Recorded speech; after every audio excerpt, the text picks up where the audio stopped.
question Jesus faces from his critics, they try to push him into a corner by asking him to pick one commandment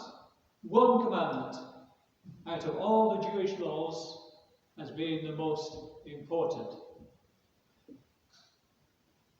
When he picks one, however, he'll be immediately challenged by one or the other of the experts who thinks he's neglected a more important law. The original 10 Commandments of Moses had been expounded into literally hundreds of interpretations and further interpretations. I think around Jesus' time there's probably well over 600 by that stage. And so it was a no-win situation in theory for Jesus. But Jesus takes us to the essential core of religion, and that is, it's love.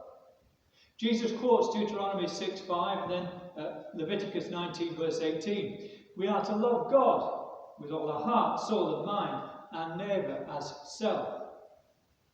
Everything else in Scripture, Jesus says, relates to these two things.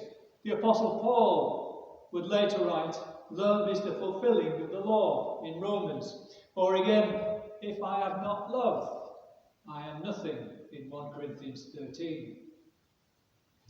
And one of the strongest statements of all in the Scripture is this: those who say, I love God, and hate their brothers and sisters are liars. Jesus' last answer to the Pharisees and their supporters amounts to the most offensive charge that could be levelled against them. They do not keep the most important commandment of all. Those who claim to be the most committed law keepers are guilty of missing the heart of Israel's faith. Most of Jesus' parables are aimed at the Pharisees, the Sadducees, and the scribes, etc., etc., and points out the fact that they don't do what they're supposed to do. Remember, which is loving one another. They've forgotten that commandment. The Good Samaritan, just one instance, etc. In summary, what Jesus is trying to get across to us is that we are to love with all we've got, love our neighbours as we love ourselves. We are to do what seems at times to be impossible. We know we're going to fall flat on occasion. We know we're going to mess things up.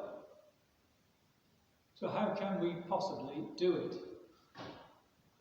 The one who silenced the Pharisees and the rest is the one who comes to pour out his very life in self-sacrifice and love for his followers. Jesus is a Messiah who turns everything upside down. And instead of death to the Romans, which was the cry from the Pharisees, Sadducees, scribes, and those of their ilk, instead of that expected Messiah to lead them in a campaign against the Romans, Jesus calls for death to self, to selfish ambition and greed.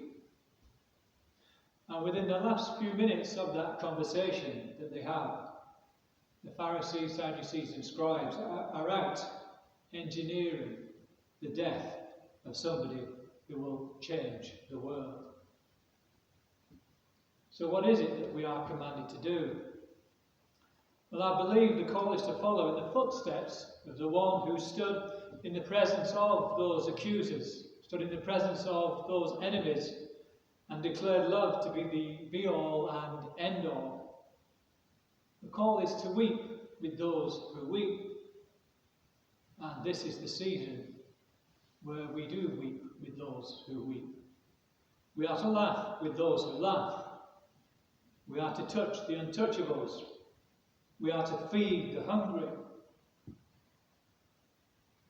We are to welcome children, release the captives, forgive sinners, confront the oppressors, comfort the oppressed, wash each other's feet,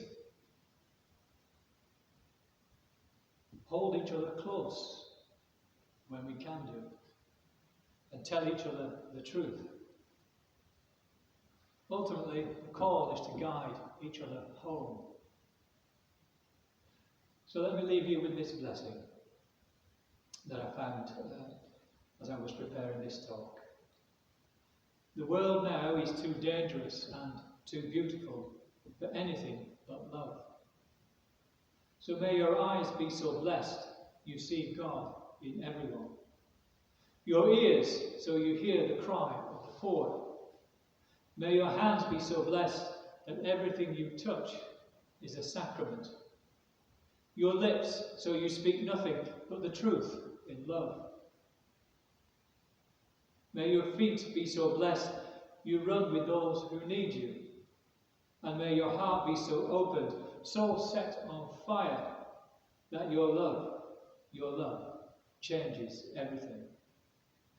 And may the blessing of the God who created you, loves you and sustains you, be with you now and forever. Amen. May it be so.